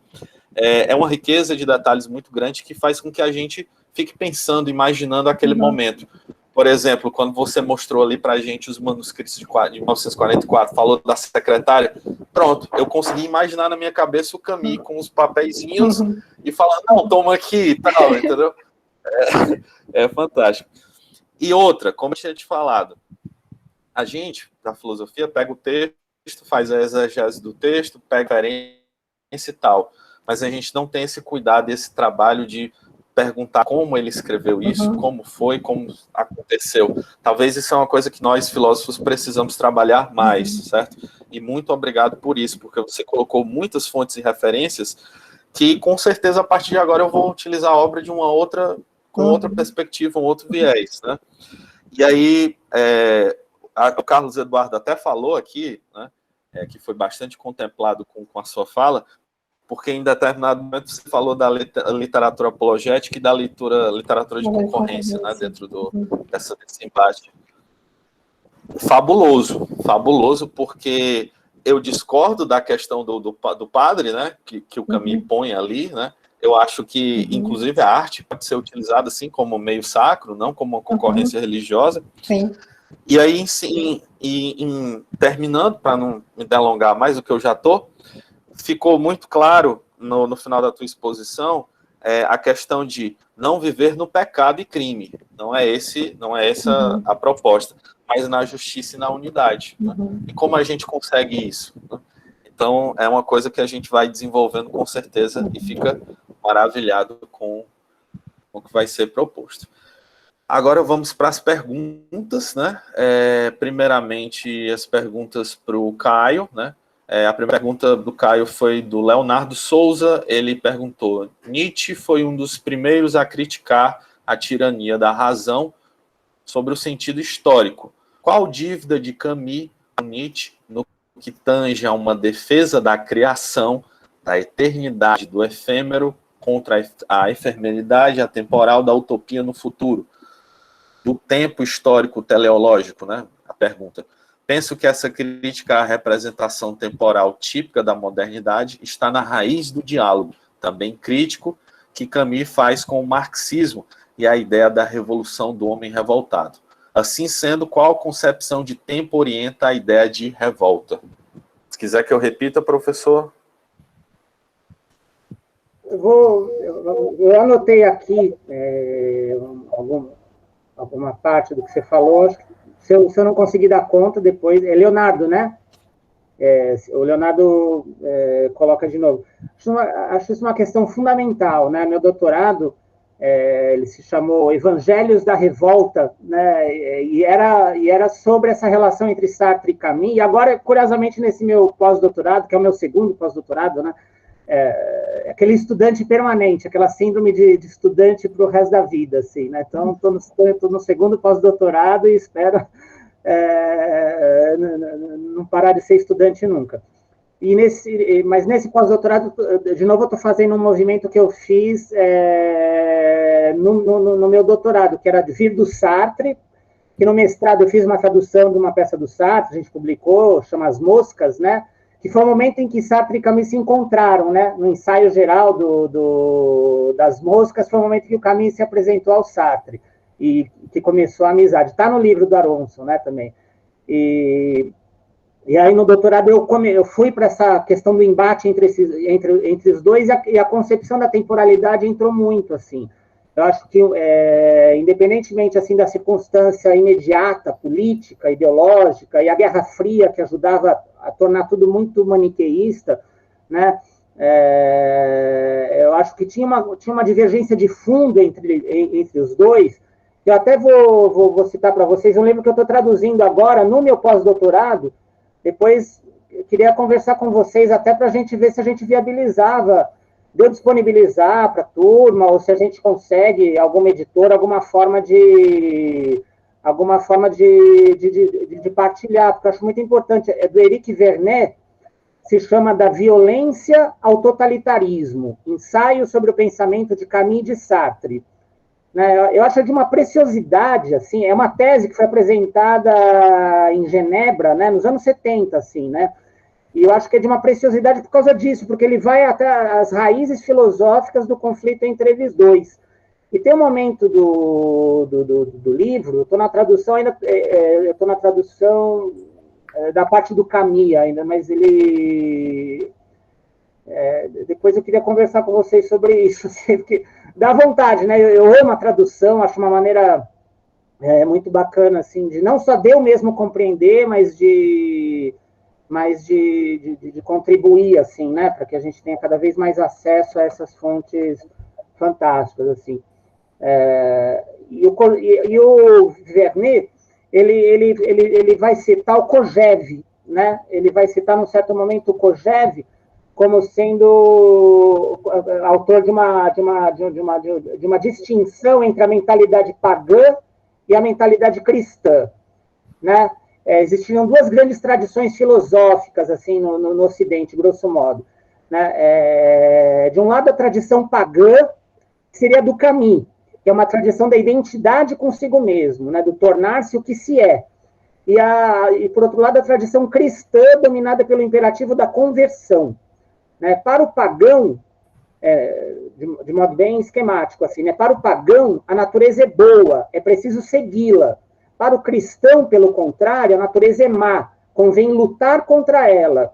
Aí ele vai fazer, o Vernet vai fazer o desdobramento disso na obra dos dois, assim. Então ele começa do Núpcias, claro, mostrando essa ideia da fusão, né, da mística, quase, assim, de uma mística imanente, né, não transcendente, que desde o começo vai marcar muito a intuição filosófica do Camus, e que vai colocá-lo contra a história nesse sentido, né, porque a história acabou se arraigando, assim, entre nós, uma mentalidade da história como o reino da transformação, o reino do progresso, o reino da ação, né, de uma liberdade entendida como essa liberdade da afirmação tirânica de uma racionalidade humana, né?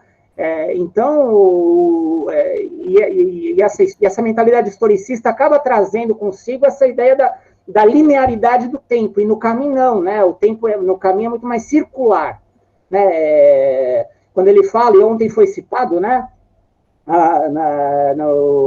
Nas núpcias, quando ele fala assim do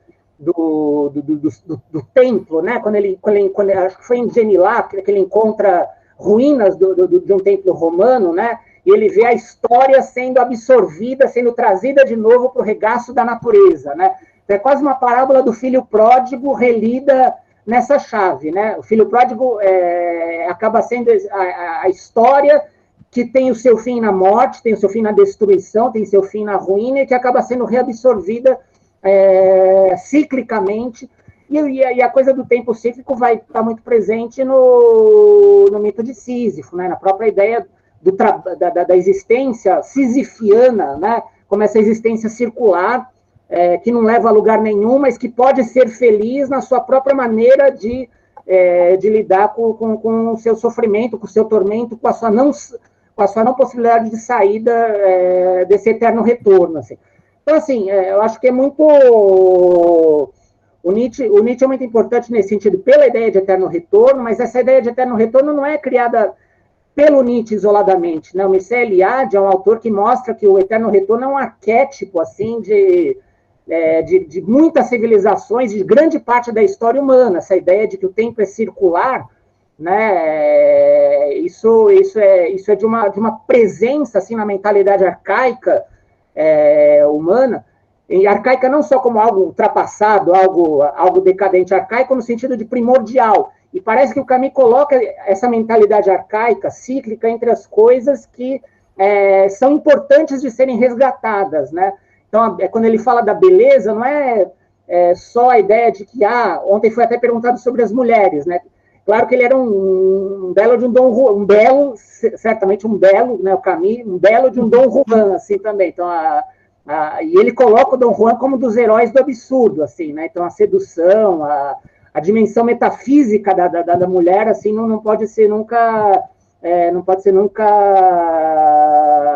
menosprezada no Camus, assim, né? E a alegria do sentido, da sensorialidade, passa também pela alegria evidente do sexual, assim, do encontro amoroso.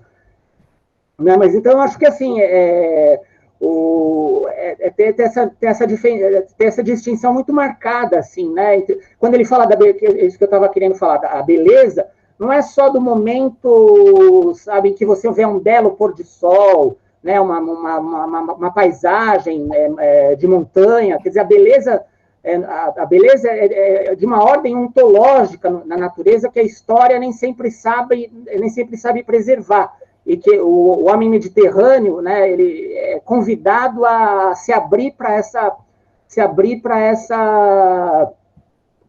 dimensão que a história não vai. Quando ele fala isso, né, ele está entre a miséria e o sol, né? Então a história muitas vezes é o domínio da miséria. Né, e não só pelos pobres, né, não só pelos oprimidos da história, mas a história é produtora de miséria nela mesma, assim, ela empobrece o ser humano em relação a tudo que ele poderia ser. Então, o reencontro do sol, o reencontro do mar, o reencontro do atemporal, não do eterno enquanto vida eterna, etc., mas do atemporal que está presente no aqui e agora, eu acho que é uma coisa que tem muito a ver com Nietzsche, que tem muito a ver com esse homem arcaico do Eliade. Muito bom, professor. Eu vou intercalar as perguntas, né, para não ficar só agora o professor Caio. Eu vou fazer uma pergunta aqui para a Samara, né? Quais referências cinematográficas Camus poderia ter, analisando identificado sua temática, o absurdo e a revolta? Acredito que um filme como 30 Anos Essa Noite, de Louis Malle, e uma série como Sopranos, né, representa a temática do suicídio, do absurdo. No caso de Tony Soprano, um Sísifo moderno, né, um Sísifo mafioso. Um filme como Os Suspeitos, né, de Denis Villeneuve, reflete a temática da revolta. Também acredito que Camus teria analisado a obra dos cineastas como Bergman e Lars von Trier. Né? Acredito que esse tenha sido uma pergunta, no caso, para ti, Samara, do Lucas, né? Referências cinematográficas? Olha, de tudo que eu li até hoje, né, nas obras completas, as referências que a gente procura quando estuda crítica genética, os livros que ele leu, que ele teve acesso, para o Homem Revoltado especificamente, eu não sei, para o L'Ennemi de Sisyphe, não sei dizer, não tenho notícia de que ele tenha feito referência a alguma obra cinematográfica. Não tenho ideia mesmo, uma boa ideia de pesquisa. Porque não tem referência mesmo. Não sei. Samara, nunca vi. É que a pergunta não era se o Camus ele teria feito uma referência a filmes, apesar que essa é uma boa questão, né? Qual que era...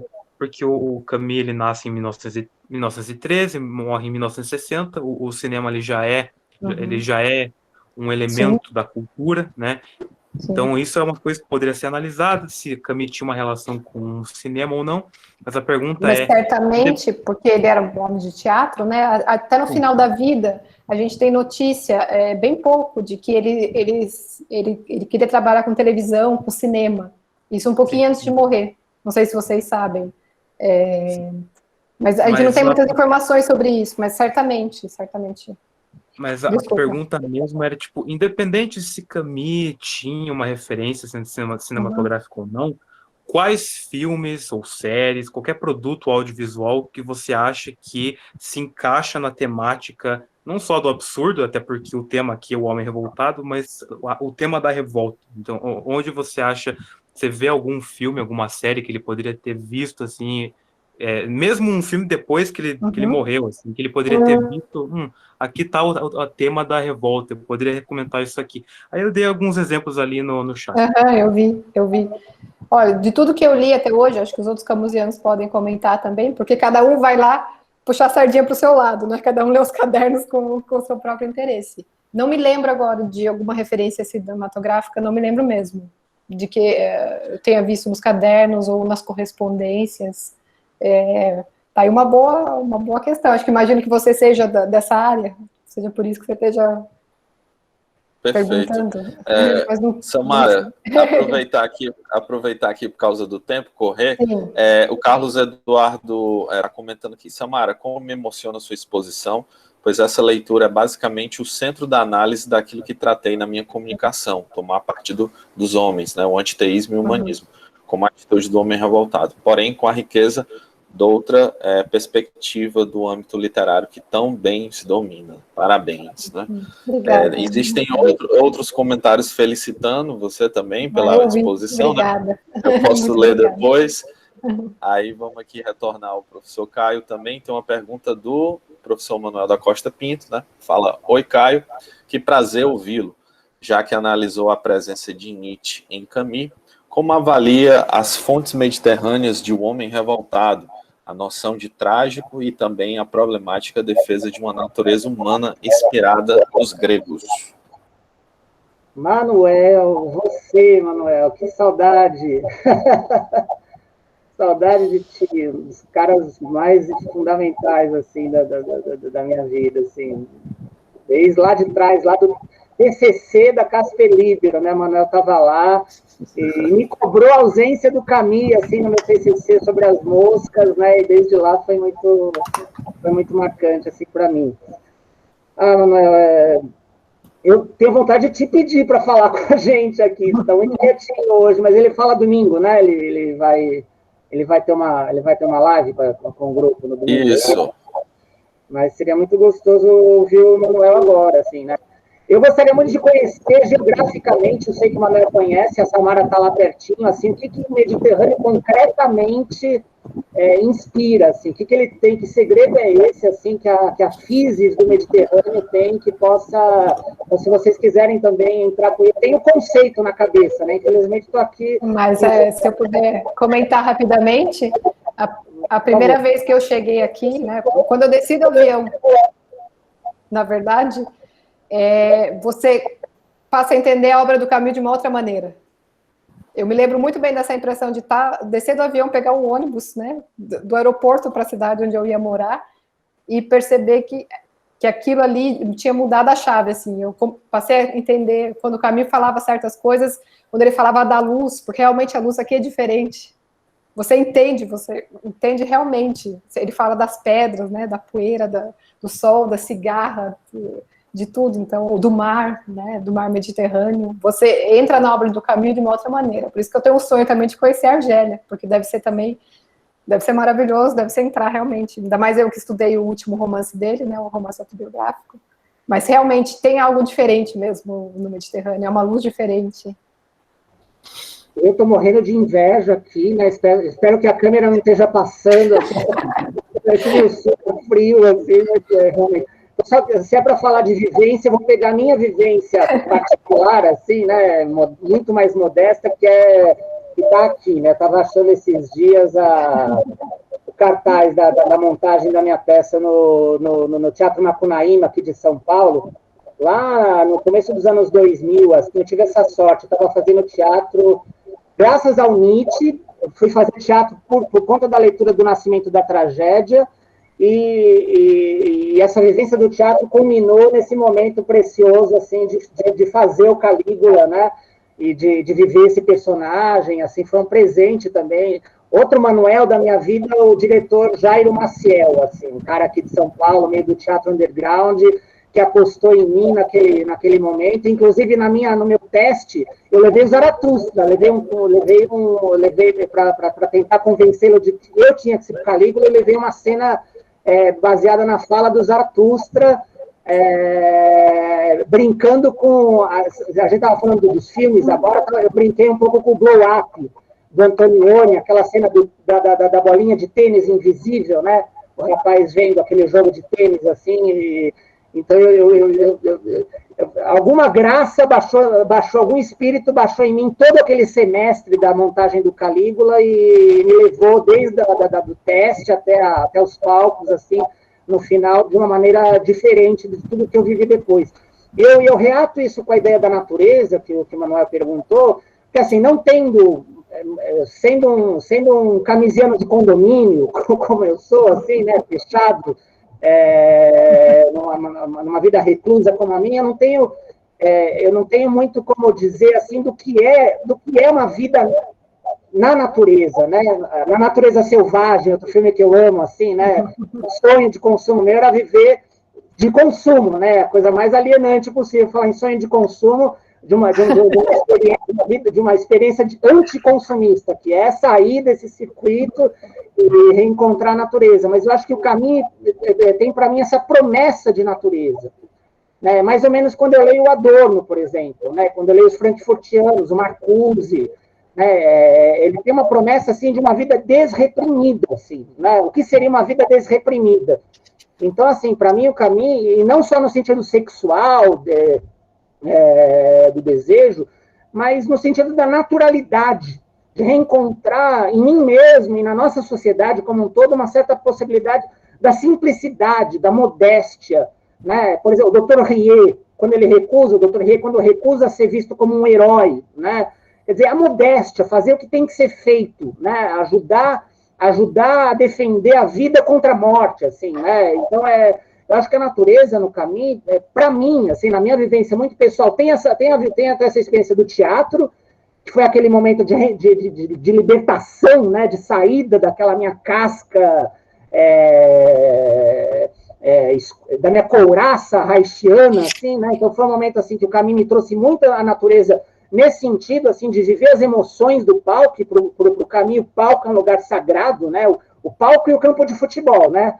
Eram dois lugares sagrados para o caminho. Eu tive essa experiência no palco de reencontrar a natureza, não a natureza da praia, a natureza do caminho correndo lá na Praia da Argélia, jogando futebol, nadando, antes que a tuberculose impedisse ele de fazer tantas coisas, né? E aí eu acho que a natureza também, agora estou pensando por associação livre, né?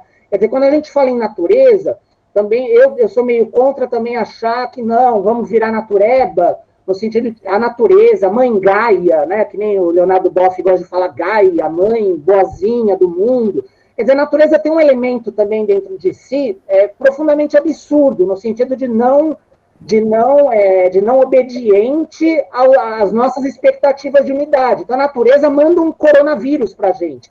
Ok, não sabemos exatamente como foi, por que meios humanos isso aconteceu.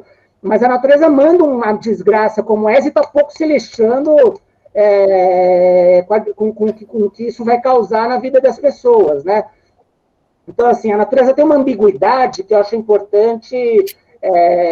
Quando a gente fala, não, o caminho é contra a história, a favor da natureza, eu acho que, de novo, não. A revolta é sempre essa ambiguidade, essa aposta na ambiguidade. Então, a história é uma região impossível assim, de excluir. A gente nunca vai ser um ser fora da história.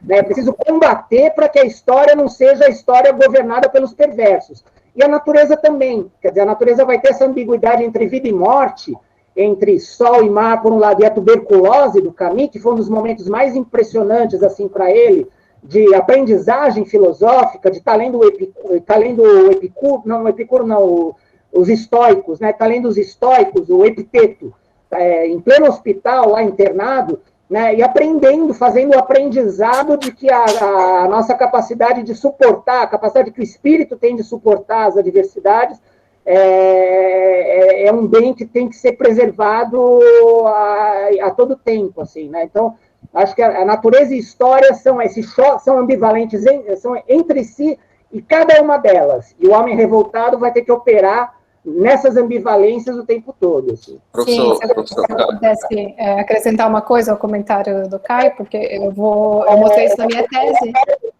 que essa ideia do Camus que sempre tem esses dois polos, né? A beleza, que foi com que eu terminei ali a minha fala, né? E a história, que ele chama de a beleza e os humilhados, né? Então, essa ideia dele escrever O Homem Revoltado é tentar fazer justiça, né? Essa ideia que ele tem de beleza, cantar a Argélia, cantar a infância, e ao mesmo tempo não se passar, não deixar de citar a história, porque, por exemplo, embora ele tenha morrido, né? Ele não tenha podido terminar O Homem Revoltado, ele tenha ficado só na infância, o personagem ia crescer, e o personagem, como Camus, iria passar por todas as questões históricas, né? Como a Segunda Guerra Mundial, então ele previa toda uma parte em que a história estaria presente dentro do romance, então fazer justiça a essa ideia de beleza e de história, então está sempre presente, né, esses dois polos no caminho, então não tem uma escolha, na verdade ele está buscando, tem até uma nota dos primeiros cadernos que ele fala que ele não pode esquecer, né, ele olha para a beleza e aí ele vê as pessoas que sofrem, né, que ele chamou os humilhados, e ele tenta fazer justiça aos humilhados, mas aí tem a beleza que chama ele, e ele tenta encontrar exatamente esse equilíbrio na obra dele. Perfeito, Samara. Vou só fazer a última pergunta aqui, porque o tempo está estourando, só temos 2 minutos, né? O Davi Lima perguntou para o professor Caio. Camus fala dessa reivindicação sobre aquilo que se é, exigência da revolta, né? Essa leitura de pensar aquilo que se é pode ser associada à noção de segunda natureza que ele cita no Homem Revoltado. Eu tenho muitas referências dessa ideia de segunda natureza que ele reporta aos gregos e traz para o Homem Revoltado. Se puder... Porque, assim, a ideia da segunda natureza, quando me vem assim, eu penso quase como a mentalidade historicista da história como uma segunda natureza, não mais a nossa natureza primeira. Não sei se é isso que, se ele puder entrar e falar um pouco sobre o que ele está entendendo como segunda natureza. Davi. Eu estou aqui. Pronto, em relação à minha pergunta, peraí, no instante mesmo. Pronto, voltei. Bom, quando eu leio sobre a segunda natureza, é porque eu não tenho muita referência mesmo, assim, eu fico assim imaginando em que tipo de sentido. Tu acabou de mencionar, né, que ela pode ser no sentido histórico, né? Eu não tinha associado a isso, né? Então, eu acho que talvez já dê um norte a mim, porque quando eu leio segunda natureza, em referência aos gregos, há um vazio em mim, assim, quando eu leio essa parte, assim, né? Eu não consigo identificar quais esses elementos, o que ele estava ali querendo compreender, né, como segunda natureza, né? Então, era muito nesse sentido, assim, né, qual referência ele estava ali colocando ali, né? Pensar essa referência, né? E se essa associação, né, com essa reivindicação que o Homem Revoltado faz, né? Se é essa associação, né, com essa imagem, né, de essa tal segunda natureza, né, como ele coloca no livro. Eu não sei se ficou mais claro, ou se ainda está obscuro a questão, mas nessa direção, é mais uma referência a mim mesmo. Então, Davi, eu acho que, de novo, eu reporto ao Manuel, assim, quando fala do Pascal, né?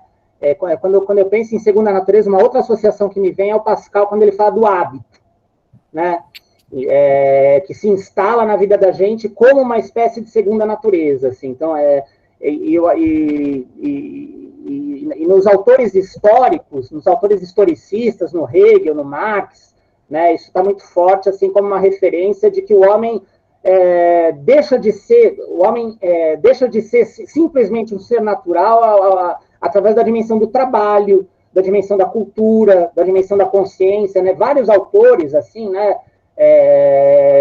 São várias as entradas possíveis para tentar pensar o homem como um reino à parte, né? Como um reino à parte que, nesse sentido, se estabelece como uma segunda natureza, substitutiva daquela natureza simplesmente instintiva, pulsional, né? Eu acho que, assim, o Camus quer a primeira natureza de volta, mas eu acho que, ao mesmo tempo, quando a gente vê nas núpcias, por exemplo, né, você vê o tempo todo, assim, um desejo desse sim no altar, a segunda natureza, mas também um certo lamento de que essa reaproximação do homem com a natureza nunca vai poder ser suficiente, nunca vai poder ser completa, tão completa quanto ele gostaria. Por quê? Pela consciência humana. Então tem uma segunda natureza no caminho também, que é a dimensão da consciência, que é a dimensão, que essa dimensão quando ele fala, né, se o homem pensasse, se o homem tivesse a mesma relação com as coisas que os bichinhos têm, quer dizer, o absurdo não existiria. O absurdo está na relação entre a consciência humana, né, e a vontade de unidade que a gente tem, como a Samara falou, e o silêncio do mundo, né? E, então, assim, isso implica uma segunda natureza, uma impossibilidade de viver pura e simplesmente como se a gente fosse bichinhos, assim, né? E eu acho que alguém me falou agora, alguém estava lendo, não fale mal do Boff. Eu amo o Boff, assim, um dos autores assim que mais me ajudou a formar a formar o meu espírito crítico, assim, né? Mas eu acho que, às vezes, pelo fato dele pensar teologicamente a ideia da natureza, para mim, hoje em dia, né, conforme vai passando o tempo e a minha experiência de vida, fica difícil achar que Deus tem alguma coisa a ver com natureza. Assim. Eu acho que a natureza é algo belo, algo que tem que ser reverenciado, preservado. Acho que tem uma ética ambientalista no caminho muito forte, que ainda não foi explorada, né, que seria um caminho de pesquisa assim, fundamental, né, mas não tem a possibilidade de você sacralizar a natureza, como se a gente estaria fazendo quase um salto filosófico. A gente tira Deus, fica com a natureza, mas vai divinizar a natureza de novo, vai voltar para uma ideia, para um lugar de divinização, né? Então, acho que nesse sentido é que o discurso ecológico do Boff encontra um limite, mas assim, na questão do combate, e a gente está quase numa ditadura novamente, a gente vai precisar de uma igreja, né, de todos os setores, assim, com esse comprometimento social que a igreja do Boff, a igreja do Dom Paulo Evaristo Arns, a igreja Dom Pedro Casaldáliga, que esses caras todos tinham, mas nesse ponto da natureza é que eu fico inquieto. Perfeito, professor Caio, perfeito. Pessoal, vamos fazer um intervalo agora de 10 minutinhos, né? E aí a gente retorna com os outros palestrantes. Agradecer muito a presença e a fala do professor Caio, da professora Samara, muito, muito, muito bom. Chegou aqui várias discussões e várias coisas, né? Tem duas perguntas que ficaram ainda em aberto, né? Uma da Alba, que ela pediu o contato da Samara, sim, e outra da Magdalena também. Eu acho que o Jefferson pode passar para o Caio a pergunta da Magdalena, e aí acho que dá certo o sim, Caio responder. Muito obrigado, pessoal. Até já. Até mais. Muchas gracias. Tchau, tchau. Show! Foi ótimo.